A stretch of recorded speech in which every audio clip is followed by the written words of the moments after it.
Hello, I am Yogini Sunita, and this is Meditation, Yoga, and Stuff podcast. I believe my dharma or my life's purpose is to share my understanding of meditation, yoga, and Ayurveda, holistic healing science of India. I make these amazing wisdoms accessible and adaptable for present times. So let's start. Hello and welcome to the podcast. In today's podcast episode, I am discussing how we can bring wisdom of yoga into this now, in this present moment, in this modern time. Shannon Crow from the Connected Yoga Teacher podcast is asking the questions and I'm answering the questions about yoga. Sunita, it's so great to have you here today. Thank you for having me here, Shannon. I really appreciate that. Thank you. I'm very excited that we're going to dive in and talk about how yoga philosophy can support us right now, because sometimes I think that we read yoga philosophy and it feels like it maybe applies to like some really spiritual person sitting up in a mountain meditating, and maybe it doesn't always apply to real life. So I'm excited that we get to talk about that. But before we get there, do you want to tell our podcast listeners what is the work that you do and who do you do it for? Oh, wonderful. Thank you, Shannon. My name is Sunita Patil, and I've been teaching yoga, Ayurveda, meditation, and Sanskrit many years now. I've been teaching it almost, makes me feel very old. Sounds like, almost 30 years now. And I have my own practice as well. And I work for myself. So I'm, we can call it like self-employed. I also work with other teachers, like I do freelance. I teach a lot of teacher trainings. I am based in Australia at the moment, but I have lived in US for 8 years, and then I moved to Australia. So I've been teaching these wisdoms for many years, but my original studies is in computers, and I had done masters in computers, and I realized that working in corporate world is something doesn't sit right with me. I'm more a free bird. And my calling is yoga. And the more I started walking on path of yoga, the more I became like I'm at home. And so I had to take that decision that this is who I am, this is my calling. And once I realized this is my dharma, I started enjoying this path thoroughly, and so it took some time to come to this conclusion, but it has been interesting and very amazing journey. So that's who I am. That's what I do. And so how has yoga philosophy, how do you see it supporting you or other yoga teachers right now? And how can it support us? Like where do we start if we're like, okay, you know what? I really like to lean on yoga. A lot of people think about, the physical benefits or the calm that we get when we're in yoga class. I don't know how many yoga teachers listening go back to yoga philosophy to find that support. So I'd like to hear your thoughts on that. That's a beautiful question. We have whole humanity has gone through so much. Last couple of years, we have been like pandemic has hit hard. Like it was so sudden. We were not prepared mentally, emotionally, and physically, we could say. And with the yoga philosophy, it's basically coming back to stillness. But a lot of time, yoga philosophy is taught in such a way that it feels like unapproachable. It feels like too out there. And so the first introduction a lot of yoga teachers get is through our Yoga Sutra. Through teacher trainings, Yoga Sutra is offered. And it sounds very it's very hard to connect initially because suddenly we just don't chitta vritti nirodha, suddenly those sentences, Sanskrit sentences are thrown towards us, and you start thinking, what's happening? I'm here to bring the peace in mind, and what's happening? So first thing we need to understand that Sanskrit is language of yoga, but that doesn't mean that you have to know Sanskrit. So I'm going to talk a little bit about where the origin of yoga kind of thing, the history of yoga. So we need to understand one thing, that we are unique fingerprint of divine. So keep that in mind. And there is important thing why I'm saying this. So keep that in mind, that we are unique fingerprint of divine. And path of yoga is not just one path. There are many, many paths. So traditionally, it was called Sanatan Dharma. That means eternal path of living. Okay, so everyone has their own path, and so we need to understand that there were many, many paths. And we try to, when we start practicing yoga, we think that there is only one style, or maybe there are more styles, but how can we embody and make it ours? The thing is, we're trying to make sense of this whole world in our own way, and it is going to be our own unique experience. So Yoga Sutra is basically all about stilling the mind. The physical asana is a small part of it. And asana practice is always bringing the energy, aligning our energy. So we are made out of energy. And when there is blockages in energy, what happens is we kind of like start feeling unwell mentally, physically, and emotionally, obviously. And so we remove these blockages by physically moving the body. Now we can connect with asana very well, because we understand that moving arm up or down or side or folding forward or back, all this we understand because this is tangible. Body is something we can connect with. So that's a beautiful connecting point. If we tell our clients to just, or even for ourselves, sit still, even though maybe we are physically strong, sitting still, it's very difficult. We know that. Like, I have been there. I have tried all the technique. Like, I have ran away from meditation so much. I can't tell you like how many excuses. I know all the excuses under the sun not to meditate.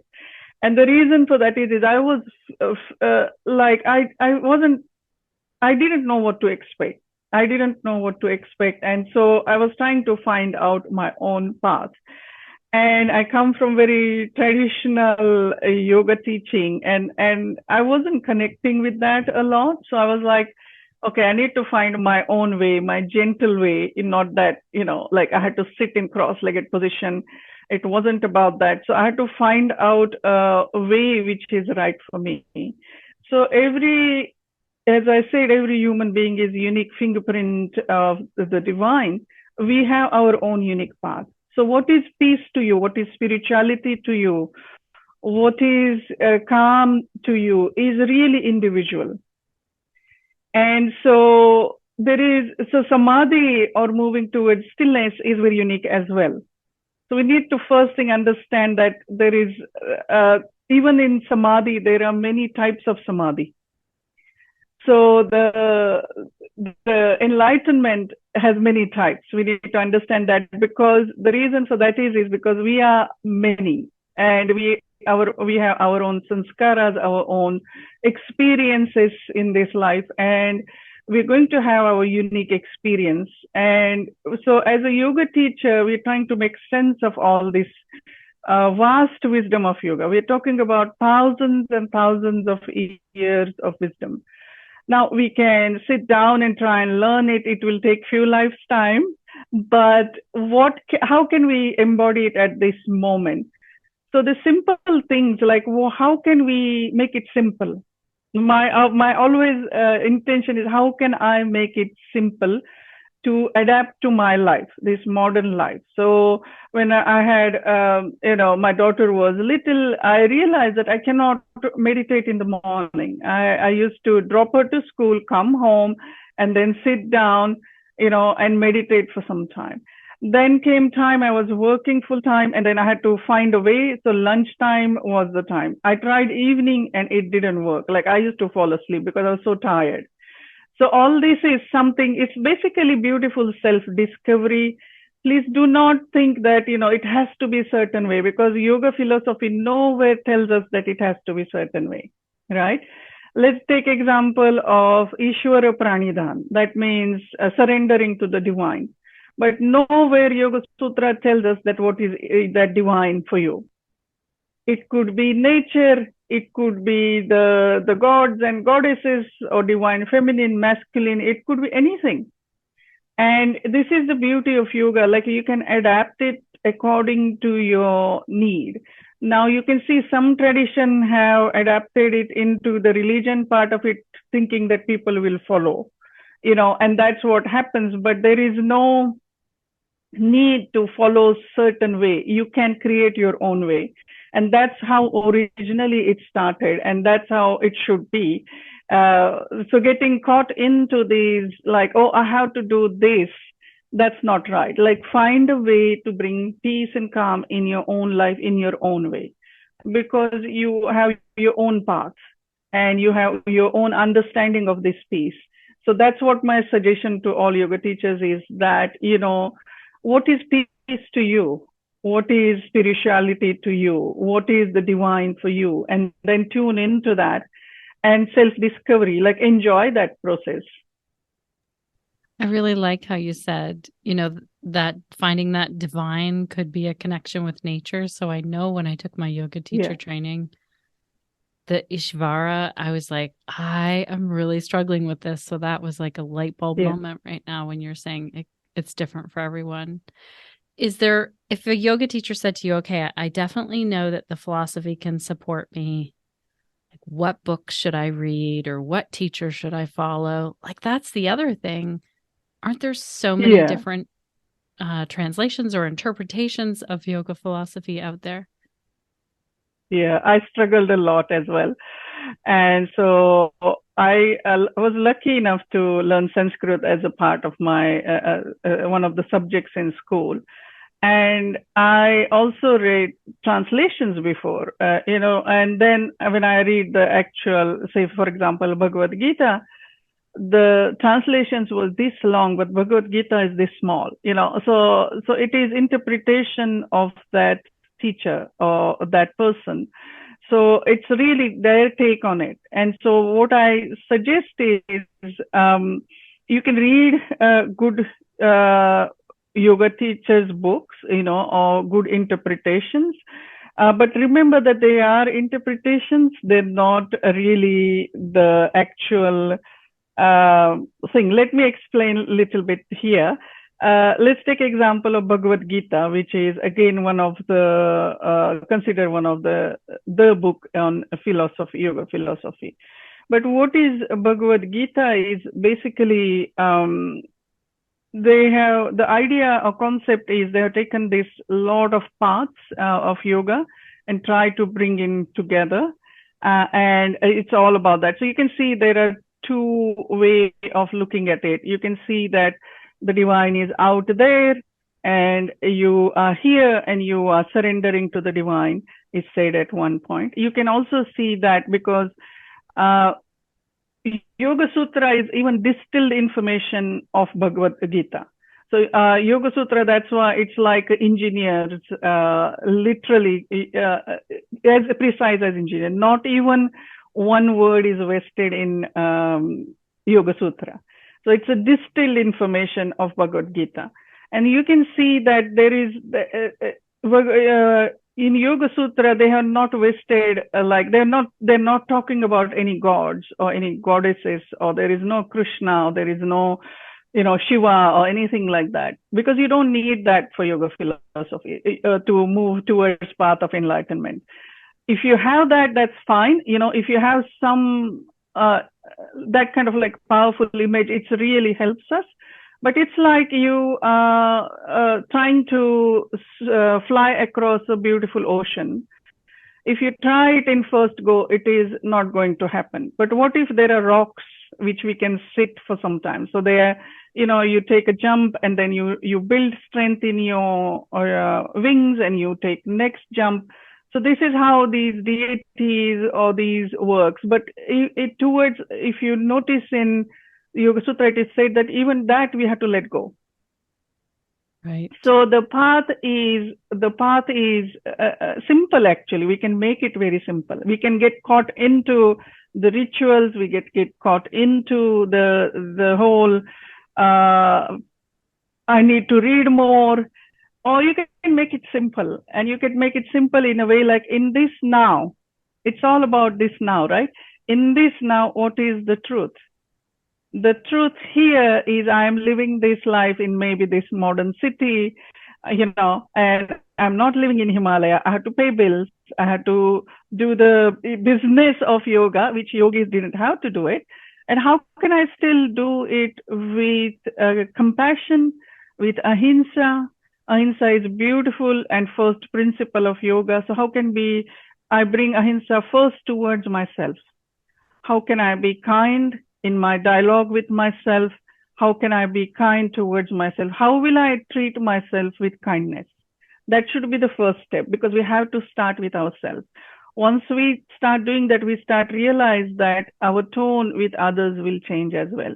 A lot of times, especially I've seen a lot of women yoga teachers are extremely caring for others, but don't look after themselves. And this is not right, because then we are not really, we are constantly emptying our cup and not really filling it up. We need to fill up our cup. And it's very important to understand that self-care, in this case, ahimsa is talking about that, how the thoughts, kindness in your thoughts, kindness in your looking after yourself. Your needs are not selfish. You need to understand that. And looking after yourself, there is a lot of also guilty feeling. I've seen that women, we have this, that, oh my God, I'm putting myself first. We need to understand that it is necessary to look after ourselves. Then we can look after others better. So ahimsa is first principle of yoga. So we can bring that in our life. If we just bring in ahimsa in all aspects of our life, we start noticing that the life almost, it changes, because that ahimsa is the way to go, basically. That first principle is amazing. And as I said, how to bring ourselves into this now. So our inhale and our exhale is this now.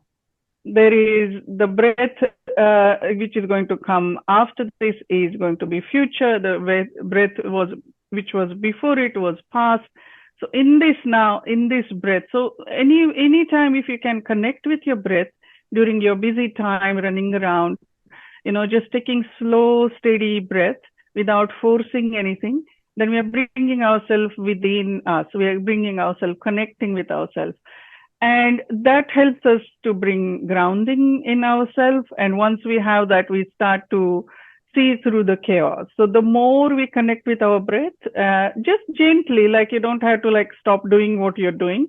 Just connect. How is your breath? What's happening with your breath? That self-inquiry is beautiful. And on the topic of Bhagavad Gita, if you see what is the Arjuna, if you know the story, I don't know if you know the story of Bhagavad Gita, but the main character Arjuna, it starts with he's in complete meltdown.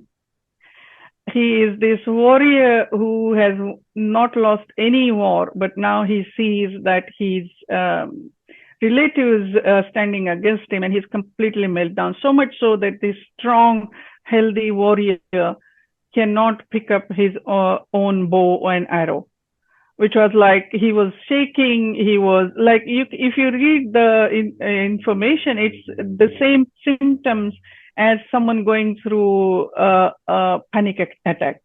He's shaking. He's questioning everything. He is asking questions about why I'm doing this. Is there a point to this? And we all sometimes go through these kind of things, maybe not to that level, but like, sometimes we do question this. And so remember that the sages were human beings too, and they or the rishis, or the yogis, ancient yogis were human beings too, and they try to make sense of this world in their own way and try to bring peace, and they were able to do that. And we as a human being living in this point at this moment, it is possible, because I also see that a lot of yoga teachers have this thought of I'm like imposter syndrome, or they start thinking that, oh, I don't know if I'm doing this right, or all these are thoughts. These are just kind of like stopping us from bringing peace in our life. So trust in your gut, and you should do it in your own way. So how can you bring peace in your life in your own way? That's the true essence of yoga philosophy. I have so many thoughts now. Well, one, I feel like, are there any takeaways of what Arjuna did then in this like time of complete overwhelm and questioning everything? Yes, he did. He had a good friend who was his charioteer, which was Lord Krishna, and the Krishna basically talked him through it. And Right. so that's what it is. So we need a amazing companion or friend or someone to talk to. Right. And so the sangha, the concept of like-minded people is very important. So having your community, your people, your friends who you can pick a phone and talk with them.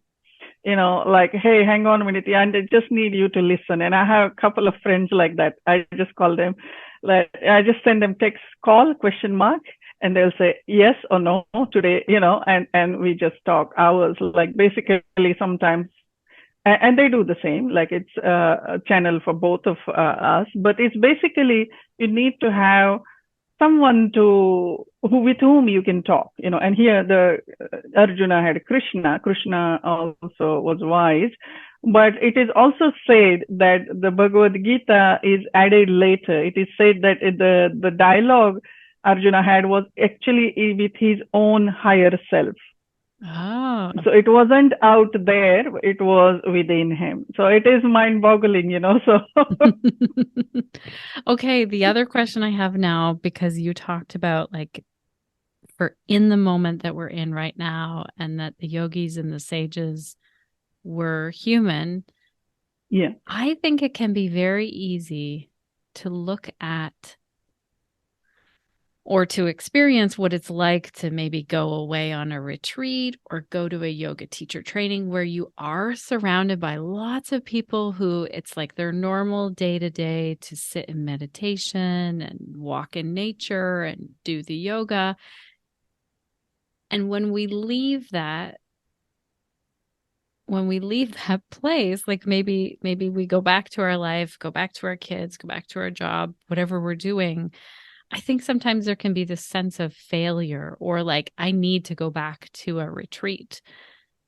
So what ideas do you have in that for those of us who can't be on retreat full time in our lives?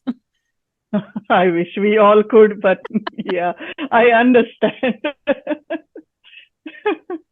The thing is, this is basically looking at like what aspect of retreat you really like. So it could be the nature, it could be the beautiful food you had, or it could be the connecting with the people. So tune into that. What is it you really like? We always say, oh, I really loved it. We from Australia, we love to go to Bali, and Australia has one of the beautiful beaches. The beaches are beautiful. The ocean is absolutely beautiful.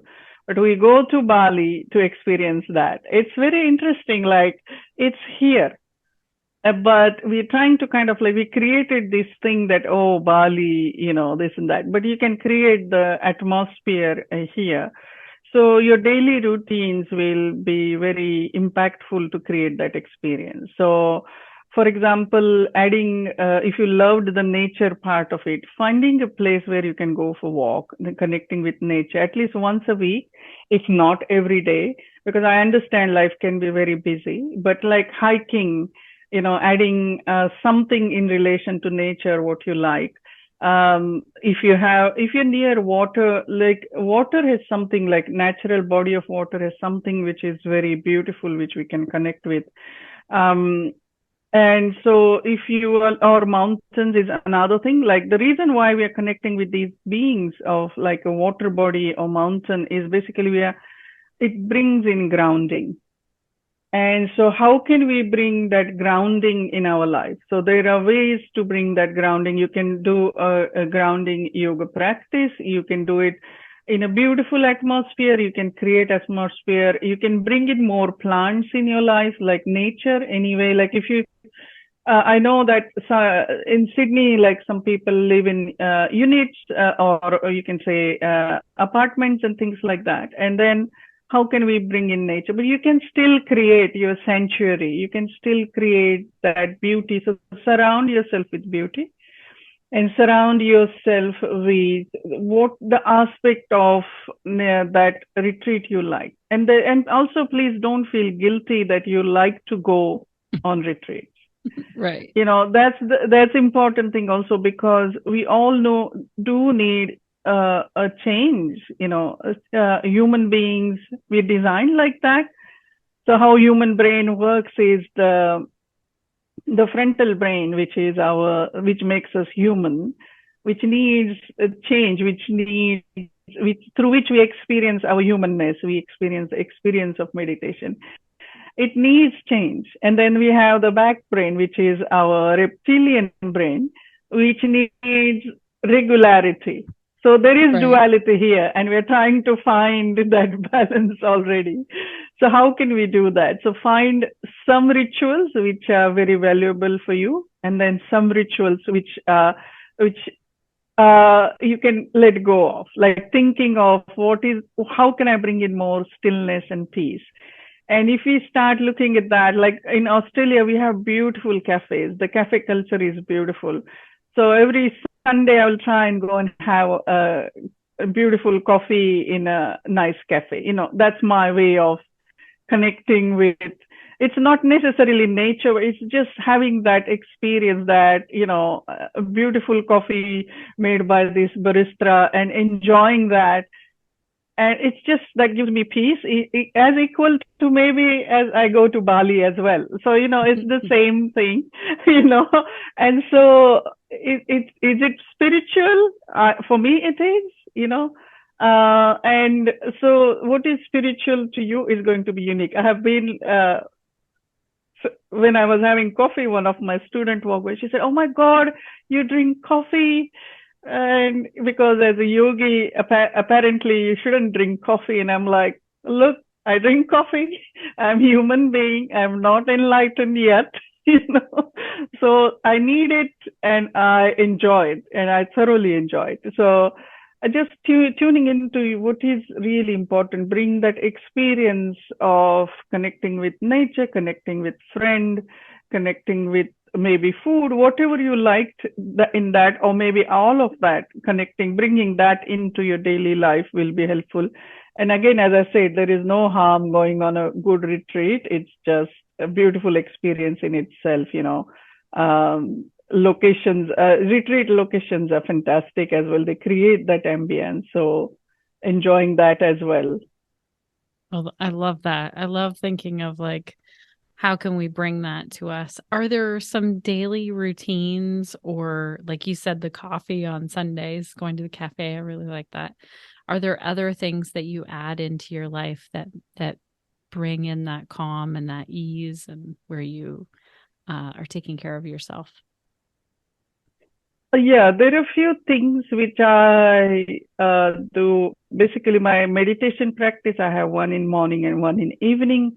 They're not long. Like the morning one is a little bit longer than the evening one.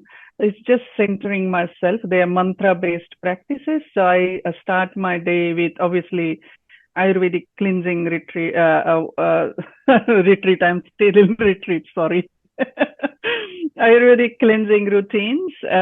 So in Ayurveda, first thing you do is cleanse your mouth. When you wake up, you cleanse your mouth, evacuate your bowels.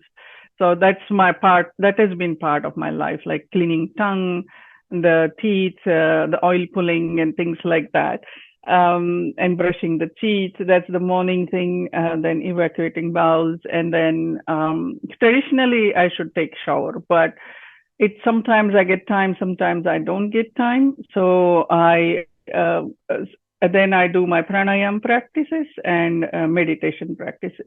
It can be depend on how much time I have, like 10 minutes to half an hour. So that's my morning thing. Again, depending on how busy I am, but I definitely make sure that I sit down for at least few moments and just connect with the breath, connect with the what's happening in the body, and then mantra. That's my start of the day. And then, if possible, I can go for a walk. Like depending on how busy I am, I try to go to a walk. I live in a place where there is a beautiful walk near river.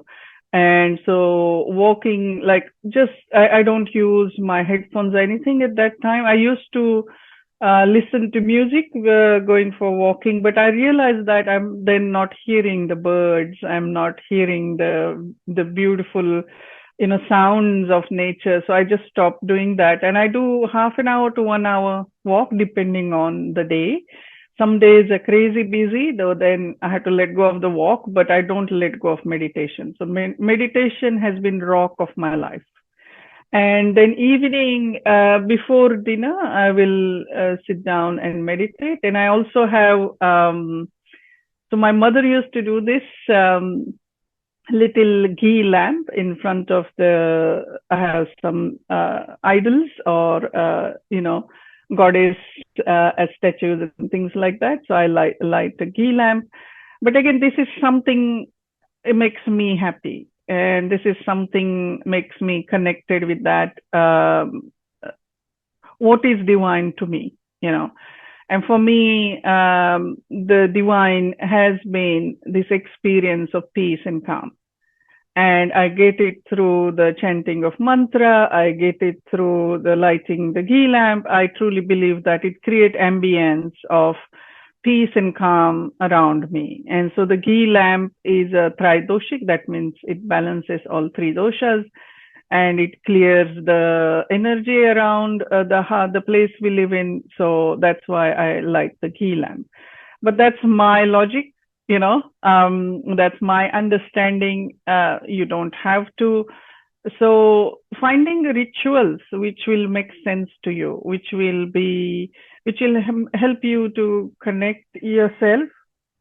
I'm so sorry about that. Which will help you connect with yourself, and also bringing peace in your life. So the peace and calm and love should be the priority. And we start with ourselves. We start with what makes sense to us. Now we're living with family, in kids. Sometimes a lot is happening in the morning. So if mornings are not for you, then you can try and bring in what time of the day it will work. As I said, when my daughter was in school, I had to drop her here. There are no school buses in Australia, so I had to drop her. And after dropping her, I used to do my own practice. So finding a way to bring in the practices in your life, which will bring you peace and calm.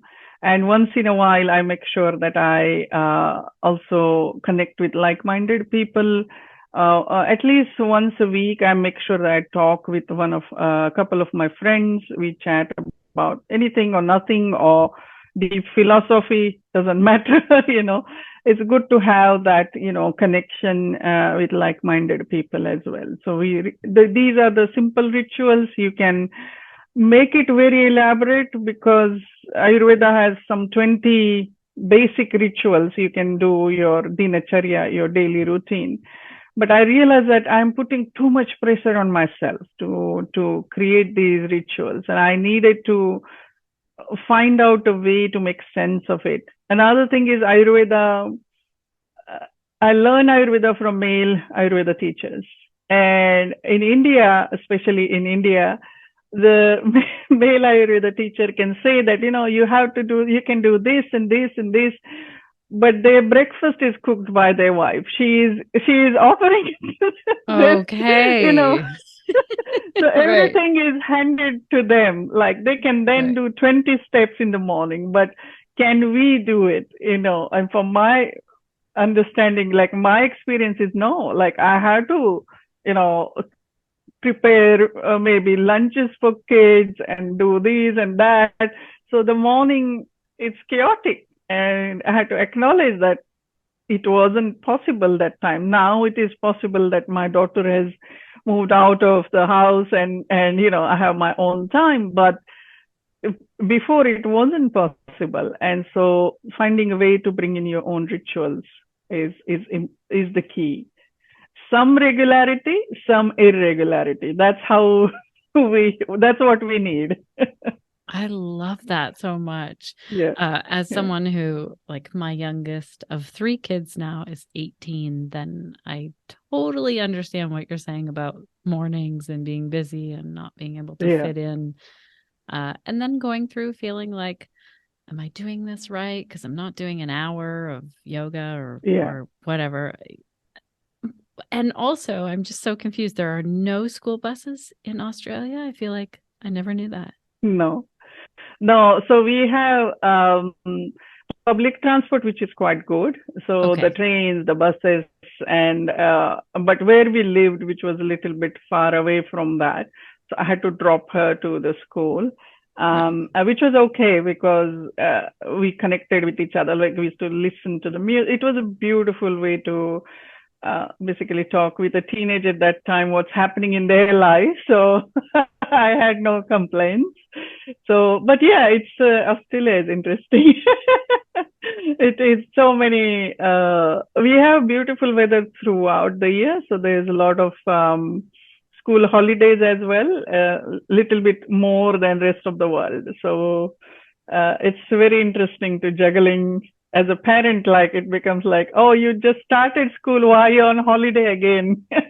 Right. Right. So Oh, yeah. thank you so much It's for interesting. sharing this this idea that it's good to have that routine and that we really have to make it our own, and also that we thrive on also having a change and changing that up in some ways. I really like that, and I feel like that feels like a good fit for me. Is there anything else that you would tell a yoga teacher who's just feeling like life is a lot right now, in terms of some inspiration from yoga philosophy? So I would suggest that don't make yoga or meditation one more stress in your life. Use yoga and meditation as a almost coming home kind of feeling. So if you are stressing about, oh, I'm not meditating in the morning, I suggest that don't stress about it. Don't worry about it if you can't do it in the morning. Think that, okay, how can I bring it in my life? How can I bring stillness in my life? And it could be maybe at the moment, meditation may not be right for your life because there is a lot happening. So meditation also has what we call it sandhya side, or we call it a shadow side to it. And what does that mean is if our mind is extremely busy, we cannot relax. So if we throw ourselves into meditation, it is going to challenge our mind is going to challenge it. It is going to not still. So there are ways to. That's why there are 8 limbs of yoga. So there are many doors to move towards stillness. So what if you start tuning into like what gives you peace? It could be that nature walk, as we talked about. It could be a gentle asana practice, something different than what you teach, bring in more maybe restorative yoga or something like that on those parts, just few moments for yourself. Your practice can be different than what you teach. So tune into that, like so I'll give you an example. When I teach stronger practices, my own practice will be gentle. So I try to balance that yin and yang, try to bring in more of that, like whatever And whenever we are offering too many asana classes, then try and focus on finding rest as well. So maybe that day do yoga nidra practice, do shavasana practice, which is a guided shavasana. And initially, if people find meditation is too difficult, guided meditations is the best way to go, to be very frank. Till your overwhelm is reduced, guided meditation will help. It is because we're trying to calm the system down. The system is too much into sympathetic mode at the moment. We don't know, like, the new normal is different. There are a lot of changes happen. There is so much, like, I can talk about the pandemic and mind, how it affected mind, but we have gone through that, so I'm not going to go there. We all know what we experience, and we still see that, and the impact of that is still there. Like, economically, we are now going to start seeing like how it is impacting us as well on so many levels. So there are a lot of worries, there are a lot of stress of that. So how can I bring stillness and peace? So guided meditation may help, walking in nature may help. Good sangha, good company will help. So start bringing in more parasympathetic mode in your life.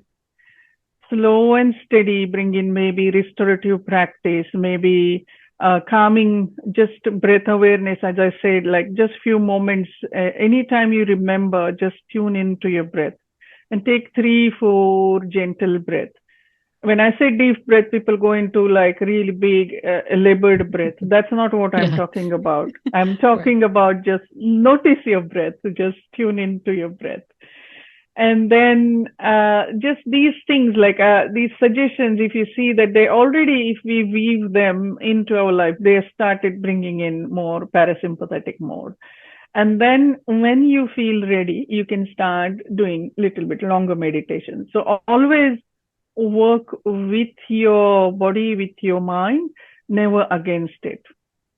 And so when we start really listening, the mind's chatter will slow down, because that's what sometimes mind wants, to listen to the mind. So what if we listen? And 10 minutes, you can start with 2 minutes meditation, maybe then increase 5 minutes, maybe 10 minutes. So don't set a goal don't set yourself a failure, because I have gone through that as well. Like, I used to say, I will meditate for 1 hour. And I realized that it's very difficult to meditate for 1 hour. It is very right difficult. Yeah. So acknowledging that, and also remember that there are many ways to meditate. There is not a single path either. So find a way which will work for you and stay with that for at least 21 days.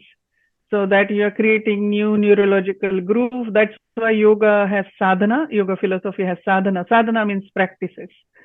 And so when you do like, so you can start with 7 days practice, then increase it and celebrate that. That's what the festivals are in India, right? So you do 9 nights of goddess, and then you celebrate that on 10th day.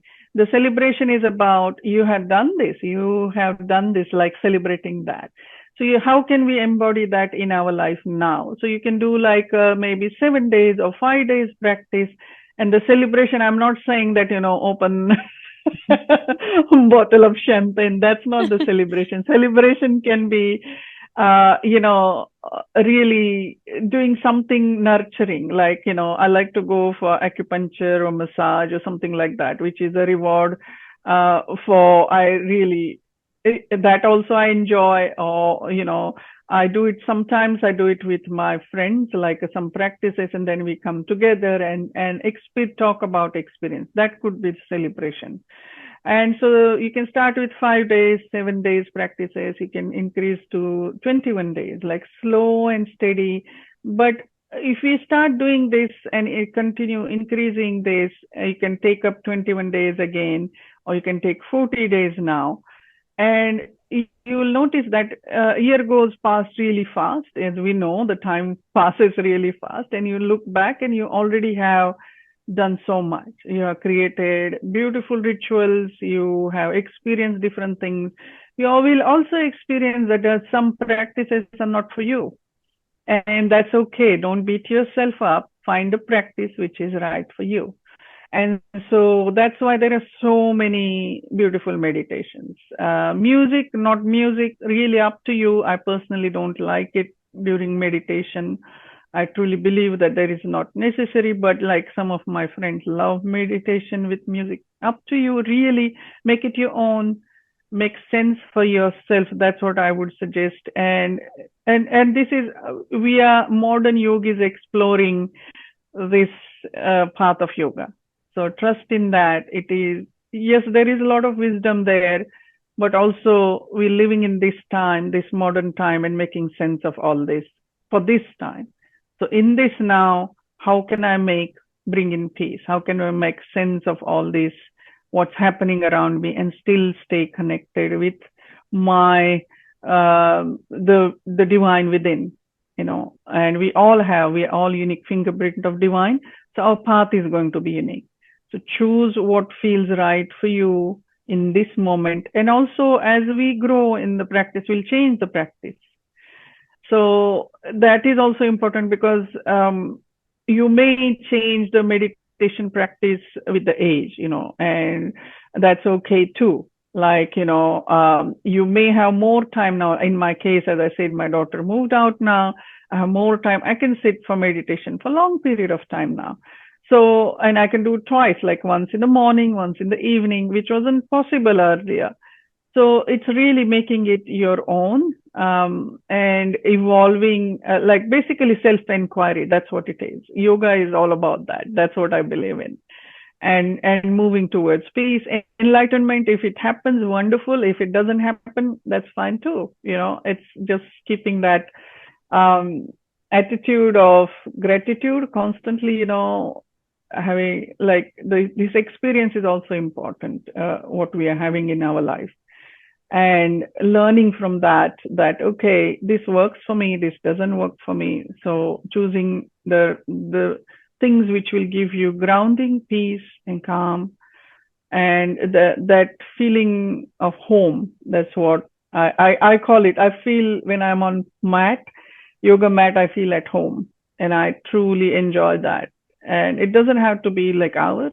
10 minutes is okay too, Yeah. Oh, I love this. I love the thought of not making it another stress, really making it this place where we feel like we're coming back home. Thank you so much for all of this. I hope you enjoyed this reverse interview with Shannon Crow.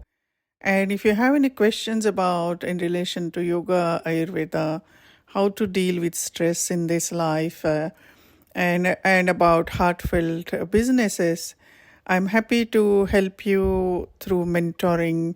I can help you with any way I can. So you can head over to my website and book a session if you want.